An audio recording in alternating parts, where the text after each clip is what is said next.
खुलुमबाय बड'लेण्ड आपडेटआव बयखौबो बरायबाय। नोंथांमोननि थाखाय गोनांथार रादाब लानानै फैदों। अन्नानै भिडिअखौ जोबजासिम नायलां। गिबि रादाबाव दङ गेलेमु बिथिङाव फिन हारिनि थाखाय गोग्गानाय लाबोदों सासे बर'नि फिसाया।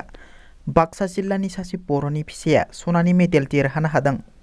बाक्सा जिल्ला मतिपुर गयबारि गामिनि बिफा जहलाल गयारी आरो बिमा सनालि गयारीनि फिसाज्ला 4 थाखोआव फरायनाय दधनै गयारीया सनानि मेडेल देरहानो हानानै ओनसोलाव गोग्गानाय लाबोदों। थांनाय 25 आरो 26 नभेम्बराव कलकाता अर्किड एरेनायाव जानाय 4th AOT काप अपेन इन्टारनेशनल ताइक्वान्ड' चेम्पियनशिप 2023 आव सनानि मेडेल देरहानो हादों दधनै गयारीया। इमानुएल मोसाहारिनि बेरफुसार बिबुंथि। मैया बाक्सा जिल्लानि सालबारि महकुमा सिंनि सिमलायाव BPF-नि मावफुं मेल जालाङो। बे मावफुं मेलाव BJP-नि दैदेनगिरि इमानुएल मोसाहारिया फिन BPF-आव जयेन जाफैयो।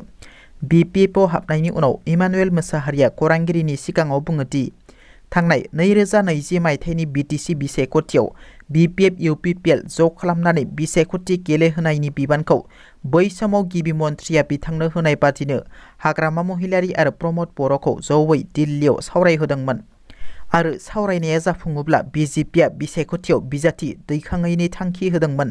नाथाय बै समाव मन्थ्रि जानानै थानाय चन्दन ब्रह्मआ UPPL-जों ज' जानानै मालाबाबो बिसायख'थि गेलेनो हाया होनना गोख्रों बेरेखा खालामदोंमोन। बेबादि सुबुङा दा UPPL-आव हाबनो नागिरदोंब्ला आंहा बुंनांगौ जेबो गैया होनना बिबुंथि खालामो इमानुएल मोसाहारि बिथाङा। तामुलपुर नरयनपुराव सोमोनांथाव बिसि बुथारनाय जाथाय। दायनिगिरि फिसाइ गयाराम दासखौ खायो पुलिसआ।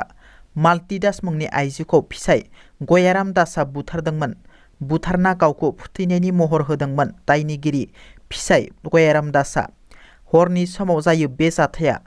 हाबानि उननिफ्रायनो फिसाइ गयाराम दासआ सोलेरारि अनागार खालामबोदोंमोन बिसि मालती दासखौ। 3 बोसोर जाबायमोन मालती दासखौ हाबा खालामनाया। मालतीहा 1 बोसोर 6 दान जानाय गथ'बो दंमोन। बिसि मालतीखौ बुथारनानै फिसाइ गयाराम दासआ खारखोमादोंमोन। नाथाय पुलिसआ सेबनानै गयाराम दासखौ खायो।